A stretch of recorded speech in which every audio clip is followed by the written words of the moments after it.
Now in this video, what we're going to do is we're going to combine those things we learned in the first two parts of 3.3, and we're going to use those to do the cooperative group problems.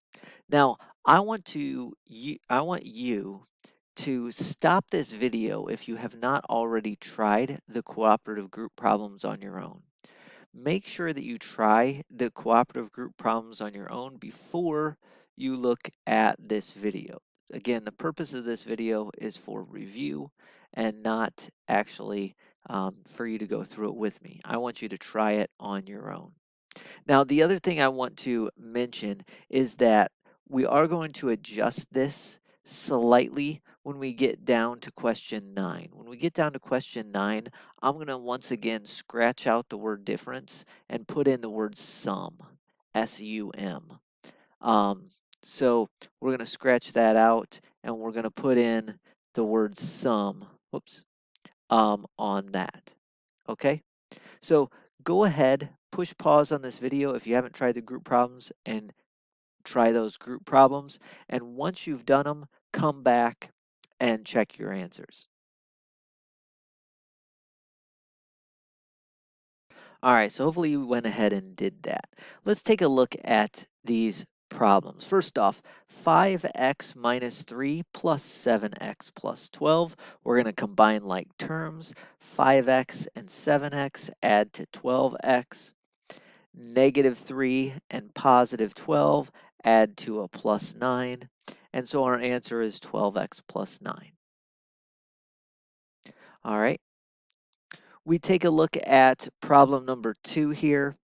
8x to the third plus 11x squared minus 32x plus 67 plus 15x to the third minus 42x squared plus 35x minus 14. That's a mouthful. Let me make sure I've written down, looks like I've written down everything right.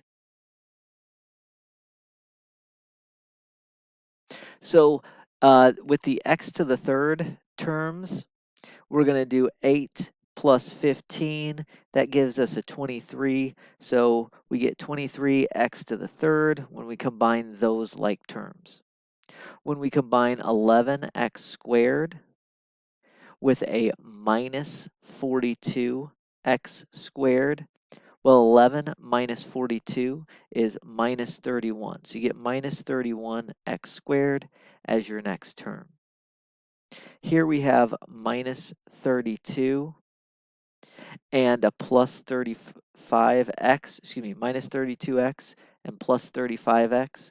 When you combine those, you get a positive 3x. And last but not least is the constant part. So 67 minus 14, those are like terms, so they combine to give you a positive 53. And that's it. That's how you would, that is your final answer for problem number 2.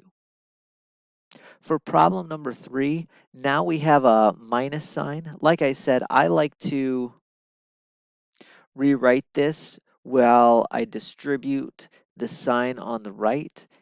Again, one extra step on the test is going to be definitely worth it if you get the problem right. So for those of you trying to shortcut that and you don't think through it, again, putting an extra step on the test is well worth getting the problem right. So 5x minus 7x, that is a minus 2x when you combine like terms. Minus 3 minus 12 is a minus 15 when you combine like terms. So negative 2x minus 15 is your answer for that problem. On problem number 4 here, let me scoot this down. Well, this is a plus, so I don't have to worry. But again, remember these x1 and x2s, they are just different variables. This is the x1 variable and the x2 variable. If you have a hard time thinking of that, think of this x1 as like just the variable a, and this x2 as the variable b. That's the type of difference that x1 and x2 are. They're like different letters completely. Okay, So here we go. Combine like terms. The 12x1 and the 10x1 combine to give me 22x1. The minus 9x2 plus 7x2 combine to give me minus 2x2. The 15, and then there's no constant over here, just gives me a plus 15. So 22x1 minus 2x2 plus 15 is the answer to that problem there. When you go on to problem number 5, well, 5x plus negative 5x gives you 0. Negative 8 plus 8 also gives you 0. So the answer to question number 5 is just 0.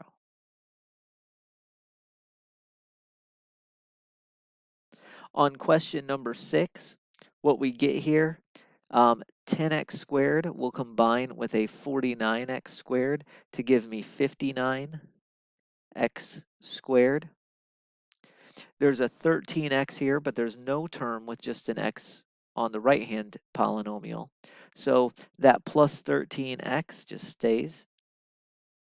But we do have a minus 62 and a positive 16 that are going to combine to give us a minus 46. So our final answer for problem number 6 is 59x squared plus 13x minus 46. Minus 46. Now, you'll notice that question number 7 is similar to question number 6, but instead of adding these two polynomials, we're subtracting these two polynomials. Once again, what I like to do is I like to create that second line here where I say, well, 10x squared plus 13x minus 62 doesn't change, but the minus sign has to distribute into both of these terms. So you get minus 49x squared minus 16.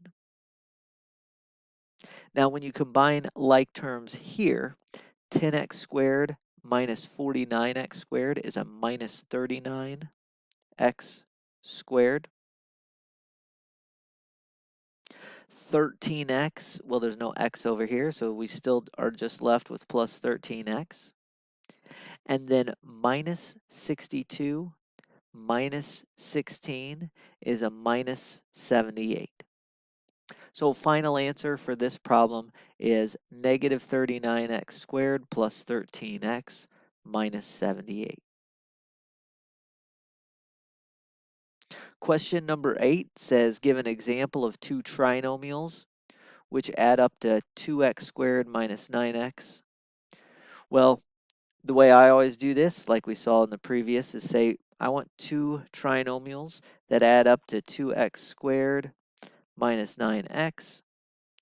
So then I say, well, let's force A to be a trinomial. So, and B can be, whoops, I miswrote that. There we go. Another polynomial.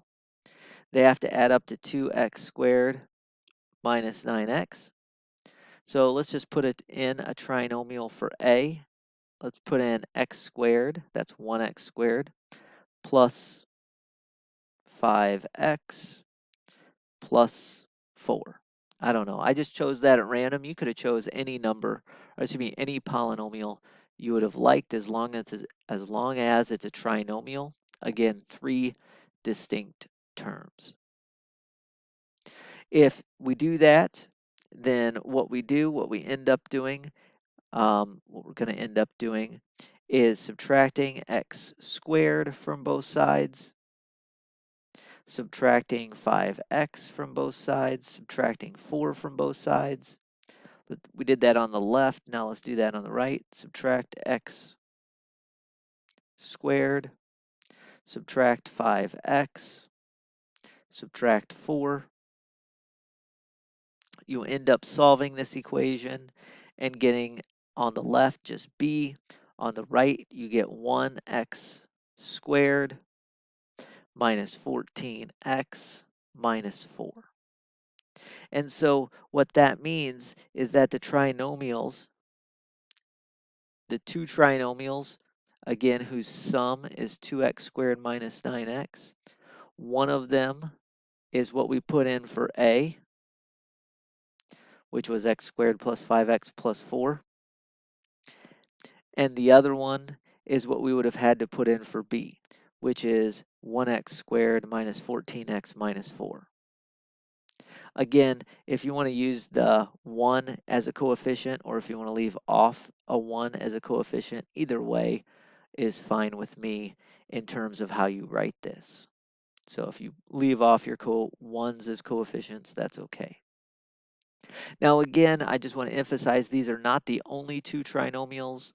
I chose a trinomial for A. If you'd have chose a different trinomial for A, then you would have gotten another pair which add up to 2x squared minus 9x. As long as your pair adds up to 2x squared minus 9x, then you're good to go.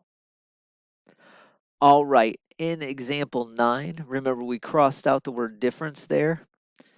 We wanted to get rid of that, and instead we're going to write the word sum. Oops, that didn't work. So whose sum is 4x minus 9, and it's the same concept as in the last problem, in that problem number 10 meaning. So we think, well, we have two polynomials, sum up to 4x minus 9. Let's put an A. Let's put in something for A. I don't know what we're going to put in, but it's got to be a binomial. So maybe I put 6x plus 3. You could have chose anything you wanted to. I chose 6x plus 3 for my A. Choose whatever you'd like. Now, in the next step, you're going to get rid of 6x on this side, get rid of 3 on the left side, get rid of 6x on the left side. When you do that, you have to get rid of 6x on the right side and get rid of 3 on the right side as well, giving you a b, which is negative 2x minus 12. All right. And so what that means is that the two binomials we found are, well, one of them was A, 6x plus 3.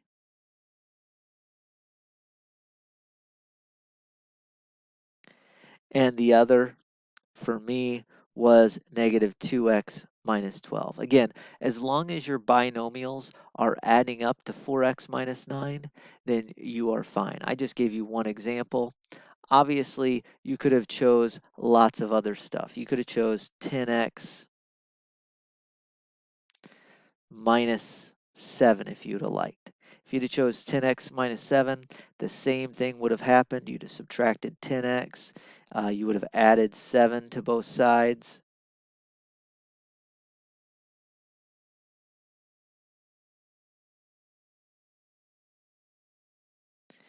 And then instead of getting a negative 2x minus 12, you would have ended up with a negative 6x minus 2.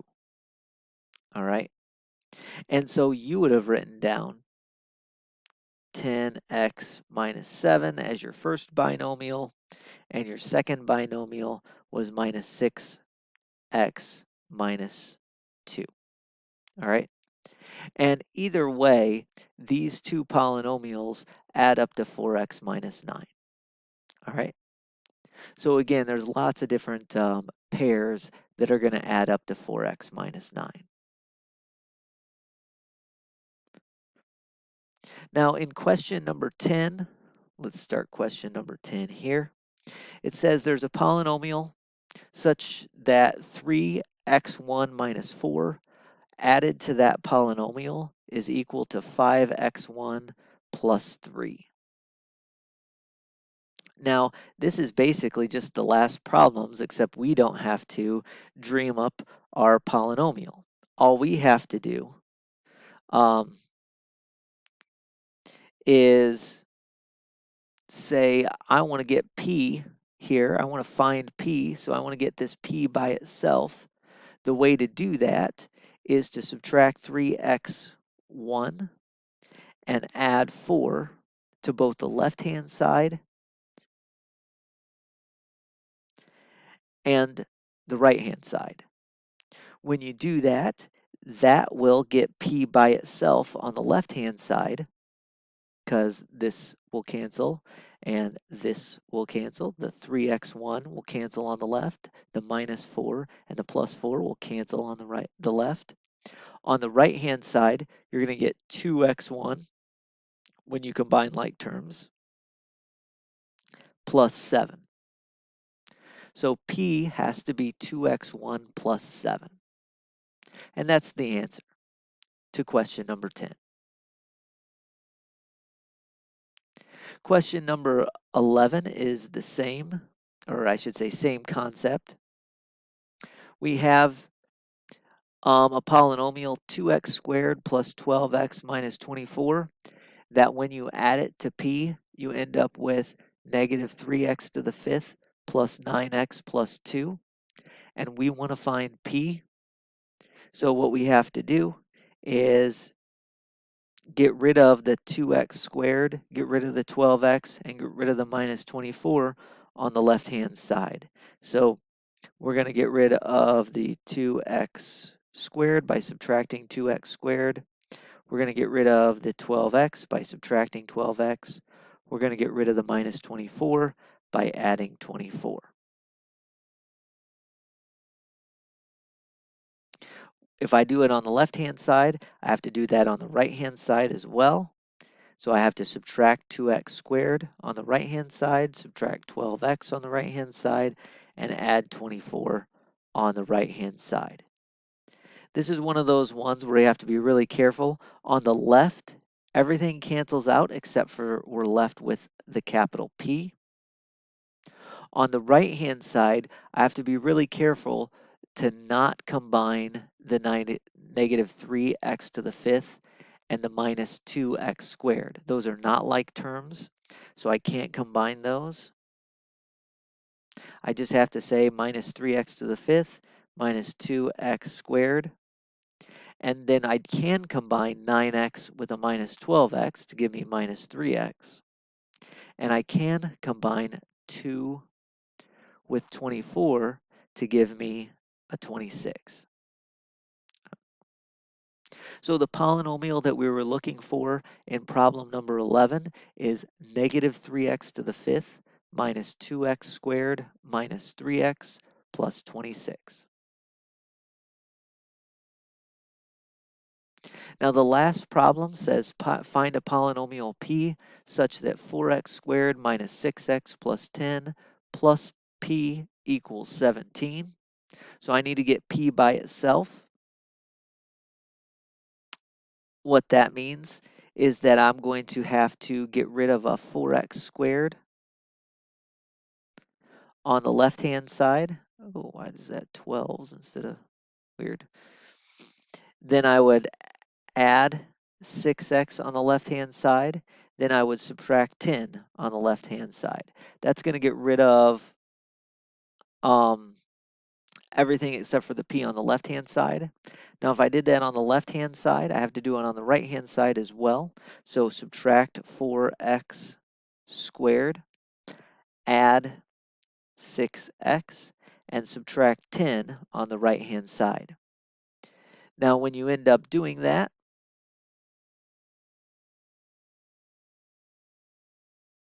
you end up getting on the left-hand side p equals. On the right-hand side, you end up with a, looks like negative 4x squared plus 6x plus 7. All right, so final answer there is negative 4x squared plus 6x plus 7. Right. Now, if you had trouble with some of these problems, I know I went over them fast, but you can always rewind the video or move that little tracker on the video and go back and review and listen to what I said. So there we go. So those are the cooperative group problems for section or lesson 3.3. Now, obviously, as always, there's other things that 3.3 has to offer, like these at-home practice problems. You can do those on your own. Check. Those are a great reference for the test. Great practice problems for the test. And obviously the graded homework that you have to do. So 3.3 graded homework is also in that section. Obviously, there's going to be no video for that. So that is it for 3.3. We'll be in 3.4 at the next section.